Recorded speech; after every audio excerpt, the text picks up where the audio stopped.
Hello students, अपन देख रहे थे photosynthesis in higher plant.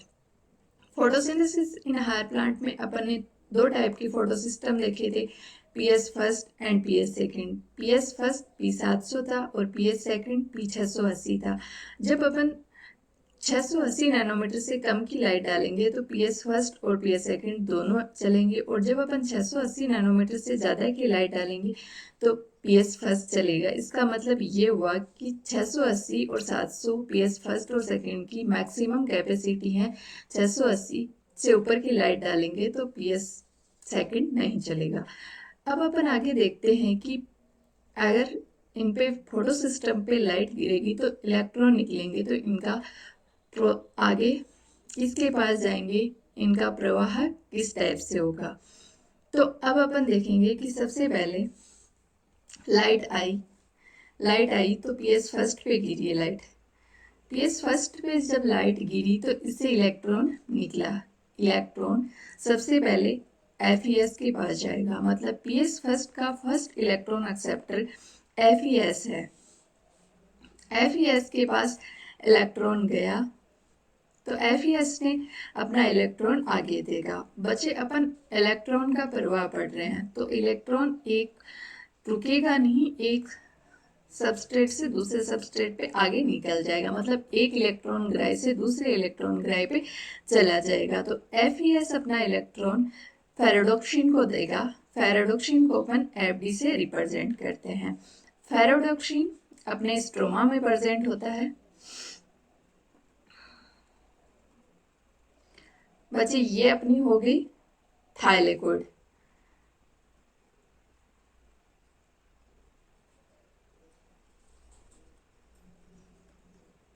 Thylakoid membrane. ये अपनी हो गई ल्यूमन। ये थाइलेकोइड की डबल मेम्ब्रेन है, ये ल्यूमन है और ये स्ट्रोमा है।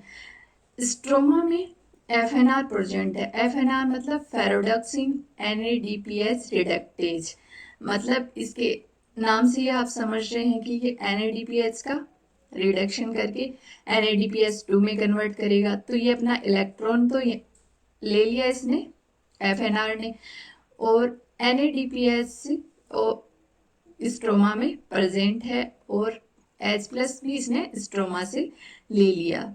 इलेक्ट्रॉन NADPH और H+ से ये NADPH2 का फॉर्मेशन कर देगा। तो अपना NADPH2 स्ट्रोमा में बन गया, और ये आगे लाइट रिएक्शन से बना NADPH2 डार्क रिएक्शन में स्ट्रोमा में काम आ जाएगा, इसलिए स्ट्रोमा में बन गया। अब अपन बच्चे देख रहे हैं कि FeS से जो इलेक्ट्रॉन निकला था वो अपना NADPH2 ने ले लिया। तो FeS के पास तो इलेक्ट्रॉन की कमी हो जानी चाहिए कि पूरे दिन लाइट गिरेगी तो इलेक्ट्रॉन निकलते जाएंगे। तो ऐसे इलेक्ट्रॉन निकलेंगे तो इलेक्ट्रॉन आएंगे कहाँ से, FeS फोटो सिस्टम फर्स्ट के पास। तो ऐसा तो नहीं है कि बच्चे थाइलेकोइड मेम्ब्रेन पे एक ही फोटो सिस्टम प्रेजेंट है, और भी फोटो सिस्टम प्रेजेंट है, अपना फोटो सिस्टम सेकंड भी प्रेजेंट है। तो ऐसा नहीं है कि बच्चे पहले फोटो सिस्टम फर्स्ट पे लाइट गिरेगी उसके बाद फोटो सिस्टम सेकंड पे लाइट गिरेगी। साइमल्टेनियसली दोनों पे लाइट साथ गिरेगी। अपन ने अपनी स्टडी को इजी करने के लिए पहले अपने फोटो सिस्टम फर्स्ट देखा है, अब अपन आगे फोटो सिस्टम सेकंड देखेंगे। फोटो सिस्टम सेकंड पे लाइट गिरी, फोटो सिस्टम सेकंड पे लाइट गिरेगी तो इससे इलेक्ट्रॉन निकलेगा। इससे इलेक्ट्रॉन, फोटो सिस्टम सेकंड का फर्स्ट इलेक्ट्रॉन एक्सेप्टर कौन होगा, फियोफाइटिन, और पीएस फर्स्ट का फर्स्ट इलेक्ट्रॉन एक्सेप्टर कौन था, FeS। तो पीएस सेकंड से इलेक्ट्रॉन निकला, वो फियोफाइटिन के पास गया। फियोफाइटिन ने अपना इलेक्ट्रॉन आगे प्लास्टोक्यूनोन को दिया। वैसे प्लास्टोक्यूनोन अकेला इलेक्ट्रॉन नहीं लेता, ये कंप्लीट हाइड्रोजन लेता है। मतलब हाइड्रोजन से मतलब क्या है, हाइड्रोजन में H+ और इलेक्ट्रॉन, हाइड्रोजन में अपने H+ और इलेक्ट्रॉन दोनों होते हैं। तो प्लास्टोक्यूनोन H+ और इलेक्ट्रॉन दोनों लेता है। तो प्लास्टोक्यूनोन जब इसके पास इलेक्ट्रॉन आ गया तो इसने स्ट्रोमा से हाइड्रोजन ले लिया, तो इसने फॉर्मेशन किया PqS2 का। PqS2 का फॉर्मेशन किया तो इसने इलेक्ट्रॉन तो ये आगे दे देगा, और जो हाइड्रोजन इसने लिया था वो ये स्ट्रोमा में डाल देगा और ये इलेक्ट्रॉन आगे साइटोक्रोम कॉम्प्लेक्स को देगा। साइटोक्रोम कॉम्प्लेक्स में साइटोक्रोम B6 और F प्रेजेंट है। ये आगे इलेक्ट्रॉन प्लास्टोसाइनिन को देगा। प्लास्टोसाइनिन बच्चे ह्यूमन में प्रेजेंट है ये इस साइड। तो ये अपना इलेक्ट्रॉन लेके और PS फर्स्ट को दे देगा।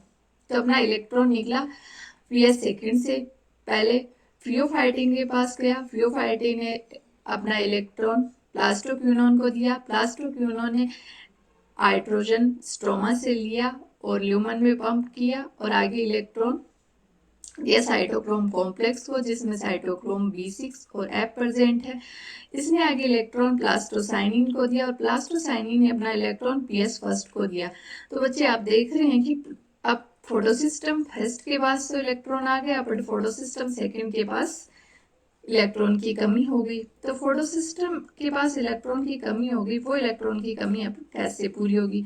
फोटोसिस्टम सेकंड के पास बच्चे H2 के ब्रेकडाउन की प्रोसेस होती है, बट फोटोसिस्टम फर्स्ट के पास ये प्रोसेस नहीं होती। फोटोसिस्टम फर्स्ट के पास अपने H2 का ब्रेकडाउन नहीं होगा। H2 का ब्रेकडाउन सिर्फ फोटोसिस्टम सेकंड के पास ही होता है। फोटोसिस्टम सेकंड के साथ ही अपना OEC कॉम्प्लेक्स लगा रहता है, ऑक्सीजन इवॉल्विंग कॉम्प्लेक्स। मतलब ये H2 आएगा तो H2 का ब्रेकडाउन करेगा ये O2 में, half O2 plus H plus electron. तो इलेक्ट्रॉन है ये PS सेकंड को दे देगा और H प्लस ल्यूमन में रहेंगे और O2 जो बनेगी बच्चे वो O2 डायरेक्टली इन्वायरमेंट पे चली जाएगी। ये सब प्रोडक्ट है इसका। तो O2 ल्यूमन में ये सारे ल्यूमन में बने और हाइड्रोजन इलेक्ट्रॉन है वो अपना PS सेकंड के पास आ गया। ऐसे आप समझेंगे कि इलेक्ट्रॉन का फ्लो हो रहा है पर इलेक्ट्रॉन जहां से निकल रहे हैं वहां वापस नहीं आ रहे। तो इसका मतलब क्या हुआ, इलेक्ट्रॉन का फ्लो तो हो रहा है बट इलेक्ट्रॉन जिस जगह से निकले वहां वापस नहीं आए। तो ये इलेक्ट्रॉन का फ्लो नॉन साइक्लिक फोटोफॉस्फोराइलेशन हो गया। तो बच्चे अब आप देखेंगे कि इलेक्ट्रॉन का फ्लो तो हो गया। अब इलेक्ट्रॉन के फ्लो होने से ल्यूमन में H प्लस की कॉन्सेंट्रेशन बढ़ गई। ल्यूमन में H प्लस की कॉन्सेंट्रेशन बढ़ गई मतलब प्रोटॉन ग्रेडियंट बढ़ गया, H प्लस बढ़ गई तो बच्चे pH कम हो गई। और आप स्ट्रोमा में देखेंगे कि स्ट्रोमा में डे के टाइम H प्लस कम है तो pH ज्यादा है। ये उल्टा हो गया। तो यहाँ प्रोटॉन ग्रेडियंट फोर्स जनरेट हो गया।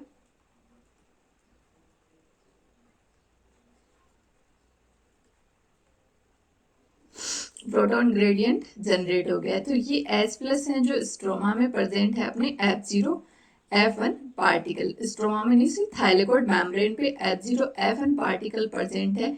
ये H प्लस को बाहर निकालेंगे तब ADP से ATP का फॉर्मेशन होगा। ये अपने ADP से ATP का फॉर्मेशन हो गया। तो ये अपने H प्लस बाहर आ गए और ATP का जनरेशन हो गया। तो बच्चे आप अब देख रहे हैं कि इलेक्ट्रॉन का फ्लो नॉन साइक्लिक है और जब लाइट PS फर्स्ट पे गिरी तो अपना फर्स्ट इलेक्ट्रॉन एक्सेप्टर FeS है और जब लाइट PS सेकंड पे गई तो अपना फर्स्ट इलेक्ट्रॉन एक्सेप्टर फियोफाइटीन है। अब बचे हाइड्रोजन बाहर आ जाएंगे तो जो इम्बैलेंस था बाहर और अंदर H प्लस का वो बैलेंस ही हो जाएगा और इस तरह ये प्रोसेस होगा। अब इस प्रोसेस को अपन एक तरह से और समझेंगे, इसको अपने रिडॉक्स पोटेंशियल के आधार पर समझेंगे। ये बच्चे अपने जो पढ़े थे ना अभी फोटोसिस्टम फर्स्ट और सेकंड, ये वही है अपने LHC। ये तो फोटोसिस्टम सेकंड है अपना, ये अपना फोटोसिस्टम फर्स्ट है।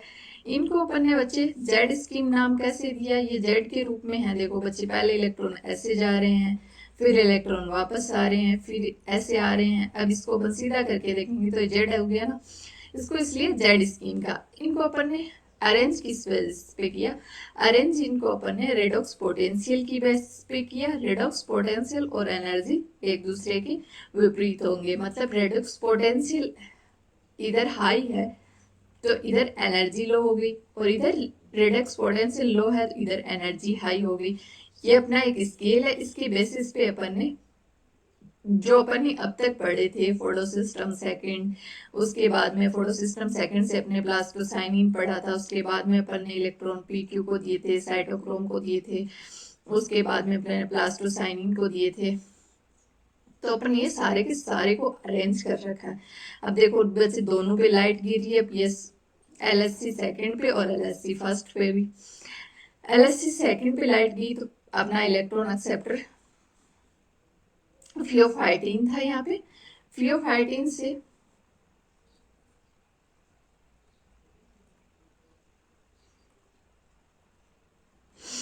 इलेक्ट्रॉन ट्रांसपोर्ट सिस्टम रख रखा है आपने। इलेक्ट्रॉन ट्रांसपोर्ट सिस्टम में अपन ने इसमें पीक्यू से अपने इलेक्ट्रॉन गए थे साइटोक्रोम कॉम्प्लेक्स के, बाद में अपने प्लास्टोसाइनिन के पास गए थे, फिर अपने इलेक्ट्रॉन को फोटोसिस्टम फर्स्ट के पास पहुंचा दिया था।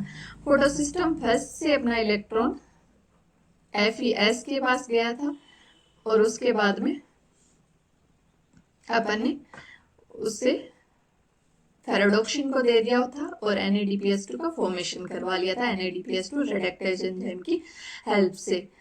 तो बच्चे अब S2 का ब्रेकडाउन हो गया, उससे इलेक्ट्रॉन अपन को फोटोसिस्टम सेकंड को दे दिए। तो इनको ये सबको अपन ने रिडक्स पोटेंशियल की बेसिस पे अरेंज कर रखा है। अब अपना सबसे high Redux potential photosystem second का है और ये इससे ऊपर अपन अपने फियोफाइटिन को इलेक्ट्रॉन दिए, तो इससे कम रिडक्स पोटेंशियल अपना फियोफाइटिन का है, फर्स्ट इलेक्ट्रॉन एक्सेप्टर का। इसको अपन एनर्जी के बेसिस पे भी बोल सकते हैं कि अपने LSC से जो इलेक्ट्रॉन निकले उनकी एनर्जी कम थी अपने, तो अपन ने इनको हाई एनर्जी की तरफ भेजा है, फियोफाइटिन के पास भेजा है, तो ये हाई एनर्जी इलेक्ट्रॉन निकला था इससे। तो ये इसको अपन एनर्जी के बेसिस पे भी अपन इनको अरेंज कर रखा है। फियोफाइटिन के पास एनर्जी ज्यादा है। इसके बाद ये इलेक्ट्रॉन प्लास्टोक्विनोन के पास गए, साइटोक्रोम के पास गए, प्लास्टोसाइनिन के पास गए, फिर पीएस सेकंड के पीएस फर्स्ट के पास गए, LSC light harvesting complex first के पास गए। इसकी एनर्जी LSC की एनर्जी से थोड़ी ज्यादा है और ये फिर FeS की एनर्जी और भी ज्यादा, क्योंकि इलेक्ट्रॉन ट्रांसपोर्ट हो रहा है तो उसको एनर्जी तो चाहिए बच्चे ना, ऐसे तो इलेक्ट्रॉन कैसे जाएगा। तो इनको अपन ने इस बेसिस पे अरेंज कर रखा है और इस रिडक्स पोटेंशियल की बेसिस पे ये अपन ने जिसका ज्यादा और कम है उसके हिसाब से अरेंज किया, तो एक जेड स्कीम के रूप में अपने पास लिया। तो NCERT के बच्चे डायग्राम है, इसको पर आप इजीली समझ सकते हैं इसकी हेल्प से। अब अपना नेक्स्ट है साइक्लिक प्रोसेस। साइक्लिक प्रोसेस बच्चे ओनली पीएस फर्स्ट में होता है, पीएस सेकंड में इन्वॉल्व नहीं होते। जैसे अपने नॉन साइक्लिक तो पीएस फर्स्ट और पीएस सेकंड दोनों में था, बट साइक्लिक प्रोसेस सिर्फ और सिर्फ अपने पीएस फर्स्ट में होता है। लाइट अपने पीएस फर्स्ट के पास गिरेगी, लाइट अपने पीएस फर्स्ट के पास गिरेगी, तो ये अपना फर्स्ट इलेक्ट्रॉन एक्सेप्टर इसका FeS है, तो ये FeS के पास गया, FeS के पास इलेक्ट्रॉन गया तो इसने ये फेरोडोक्सिन को दे दिया। अब बच्चे अपने नॉन साइक्लिक में तो देख रहे थे यहाँ NADPS रिडक्टेज एंजाइम है FNR, पर बच्चे इसमें ये FNR एब्सेंट है। FNR एब्सेंट है तो ये अपना इलेक्ट्रॉन सीधे साइटोक्रोम कॉम्प्लेक्स को देगा। यहाँ से साइटोक्रोम कॉम्प्लेक्स में साइटोक्रोम B और साइटोक्रोम F प्रेजेंट होते हैं, तो ये इसने इलेक्ट्रॉन आगे प्लास्टोक्विनोन को दिया। प्लास्टोक्विनोन की हैबिट से आप जानते ही हैं कि ये पूरा H को एक्सेप्ट करता है, तो इसने ये स्ट्रोमा से H+ ले लिया और इलेक्ट्रॉन इसके पास आ गया, PQS2 का फॉर्मेशन किया और इसने वापस ये पंप कर दिया ल्यूमन में और ये वापस इलेक्ट्रॉन दे देगा साइटोक्रोम कॉम्प्लेक्स को। साइटोक्रोम कॉम्प्लेक्स ने इलेक्ट्रॉन वापस प्लास्टोसाइनिन को दिया, प्लस टू साइन ने अपना इलेक्ट्रॉन वापस पीएस फर्स्ट को दे दिया, तो जहां से इलेक्ट्रॉन निकला था वहीं पे वापस इलेक्ट्रॉन पहुंच गया, तो ये इलेक्ट्रॉन का साइक्लिक प्रोसेस हो गया। साइक्लिक प्रोसेस हो गया तो अब अपने जो थाइलेकोइड की मेम्ब्रेन, ये बच्चे अपने थाइलेकोइड की मेम्ब्रेन है, उस पे अपना F0F1 पार्टिकल प्रेजेंट है। F0F1 पार्टिकल ऑक्सीसोम ऑक्सीसोम है अपना ये। तो ये H+ की ग्रेडियंट जब हाई हो जाएगा ल्यूमन में, तो ये H+ को बाहर की तरफ पंप करेगा, और पंप करेगा तो ADP से ATP का फॉर्मेशन कर देगा और H+ अपना बाहर आ जाएगा। तो बच्चे आपने देखा कि पीएस फर्स्ट पे जब लाइट गिरी तो इलेक्ट्रॉन एक्साइट हुआ, तो ये इलेक्ट्रॉन एफईएस के पास गया, एफईएस से इलेक्ट्रॉन अपना फेरोडॉक्सिन के पास गया, फेरोडॉक्सिन से अपना इलेक्ट्रॉन साइटोक्रोम कॉम्प्लेक्स के पास जाएगा, जिसमें साइटोक्रोम B6 और साइटोक्रोम F प्रेजेंट है। ये साइटोक्रोम कॉम्प्लेक्स से PQ के पास गया, PQ से इसने H अंदर पंप करवाया और ये वापस इसने साइटोक्रोम कॉम्प्लेक्स को दे दिया, और फिर इसने इलेक्ट्रॉन प्लास्टोसाइनिन को दिया, और प्लास्टोसाइनिन ने वापस इलेक्ट्रॉन पीएस फर्स्ट को दे दिया। तो बच्चे इसमें इलेक्ट्रॉन वापस जहाँ से निकला था वहाँ पे वापस आ गया, और पीएस फर्स्ट आपको पता ही है कि ये H2O का ब्रेकडाउन नहीं करता, तो ब्रेकडाउन नहीं करता, तो इसमें अपने इतना ही देख लिया कि इलेक्ट्रॉन वापस आ गया, तो इसको जरूरत भी नहीं पड़ी, और दोनों साथ होंगे तो वो अपने नॉन साइक्लिक में देख लिए। अब अपन इसको बच्चे जो इसके प्रोडक्ट निकले हैं उसको समझ लेते हैं। लाइट रिएक्शन से अपने नॉन साइक्लिक प्रोसेस चली, नॉन साइक्लिक प्रोसेस से अपने O2 NADPH2 ATP का फॉर्मेशन किया, और साइक्लिक प्रोसेस से अपने सिर्फ ATP का फॉर्मेशन हुआ। ATP का फॉर्मेशन हुआ तो O2 अपना बाई प्रोडक्ट है जो डायरेक्ट एनवायरनमेंट में ऐसा का ऐसा चला जाएगा। NADPH2 और ATP और नॉन साइक्लिक प्रोसेस का ATP आगे डार्क रिएक्शन में जाएंगे, ये CO2 लेंगे एनवायरनमेंट से और ग्लूकोज का फॉर्मेशन करेंगे डायरेक्ट C6H12O6। एक ग्लूकोज के फॉर्मेशन के लिए बच्चे 12 NADPH2 और 18 ATP की जरूरत पड़ती है, ये अपन आगे देखेंगे। मैं यहाँ आपको इसलिए बता रही हूँ कि आप देख रहे हैं कि NADPH2 से ATP की ज़्यादा ज़रूरत पड़ रही है, इसलिए अपन ने साइक्लिक प्रोसेस अपन ने क्यों चलाया। जब अपन को NADPH2 और ATP मिल रहे थे तो अपन ने साइक्लिक प्रोसेस चलाए क्यों। साइक्लिक प्रोसेस बच्चे अपने ATP की ज़रूरत को पूरा करने के लिए चलाया। जो ATP अपन को ज़्यादा रिक्वायरमेंट होती है तो अपन साइक्लिक प्रोसेस से उसको पूरा कर सके, इसलिए अपने साइक्लिक प्रोसेस भी चला ली साथ में। क्योंकि अपन को ग्लूकोज के फॉर्मेशन के लिए आप देख रहे हैं कि NADPH2 से ज़्यादा 18 ATP चाहिए, तो साइक्लिक प्रोसेस से ATP का फॉर्मेशन हो जाएगा जो कि डार्क रिएक्शन में काम आ जाएगी। तो डार्क रिएक्शन की एफिशिएंसी पे कोई प्रभाव नहीं पड़ेगा, इसलिए ऐसे भी अपन इसको समझ सकते हैं। अब बच्चे अपन देखते हैं कि थाइलेकोइड में पीएस फर्स्ट और पीएस सेकंड कहाँ प्रेजेंट होते हैं, इसको अपन समझेंगे। इसको समझने के लिए बच्चे आप देख रहे हैं ये अपना क्लोरोप्लास्ट है, क्लोरोप्लास्ट में अपने थाइलेकोइड है। अब अपन थाइलेकोइड को बाहर निकाल के देखते हैं। ये अपना थाइलेकोइड, ये अपना सेकंड थाइलेकोइड, ये सेकंड थाइलेकोइड अपना इंटरकनेक्टेड है ल्यूमन में, ल्यूमन थाइलेकोइड बोलते हैं अपन इसको, ये अपना नॉर्मल थाइलेकोइड। अब बच्चे जो अपना अप्रेस्ड पार्ट है, अप्रेस्ड पार्ट मतलब जो पार्ट आपका पीएस दोनों थाइलेकोइड से कनेक्टेड है, मतलब जो स्ट्रोमा के डायरेक्ट कांटेक्ट में नहीं है, वो तो अपना अप्रेस्ड रीजन हो गया। और जो अपना रीजन स्ट्रोमा के डायरेक्ट कांटेक्ट में हो गया वो अपना नॉन अप्रेस्ड रीजन हो गया। अपना नॉन अप्रेस्ड रीजन में पीएस फर्स्ट प्रेजेंट होता है और अप्रेस्ड रीजन में अपना पीएस सेकंड प्रेजेंट होता है। ऐसा बच्चे क्यों? ऐसा बच्चे इसलिए कि पीएस सेकंड को तो अपने इलेक्ट्रॉन डायरेक्ट आगे पीएस फर्स्ट को ही देने होते हैं, उसका ल्यूमन से कोई काम नहीं है। बट पीएस सेकंड जब नॉन साइक्लिक प्रोसेस चलाएगा तो उसको FNR से कांटेक्ट करके NADPH2 का फॉर्मेशन करना है, वो उसको स्ट्रोमा में ही तो करना है बच्चे, इसलिए इसका कांटेक्ट ल्यूमन से रहना जरूरी है, मतलब स्ट्रोमा से रहना जरूरी है। बाहर तो बच्चे इसके स्ट्रोमा ही तो है ना, स्ट्रोमा, इसका कांटेक्ट स्ट्रोमा से रहना जरूरी है। तो ये अपने नॉन अप्रेस्ड पार्ट में जो स्ट्रोमा से डायरेक्ट कांटेक्ट में है उस पार्ट में अपना PS फर्स्ट प्रेजेंट है, और जहां जहां आपको कांटेक्ट की जरूरत नहीं पड़ रही, जो अपना अप्रेस्ड पार्ट है वहां PS सेकंड प्रेजेंट है, और जो अपना स्ट्रोमल थाइलेकोइड है डायरेक्ट इसके कांटेक्ट में है, जो दो थाइलेकोइड को कनेक्ट कर रहा है, वहां पे अपना PS फर्स्ट प्रेजेंट है, क्योंकि ये दोनों तरफ से कनेक्टेड है, इसलिए यहाँ पे PS फर्स्ट अकेला प्रेजेंट है इस एरिया में।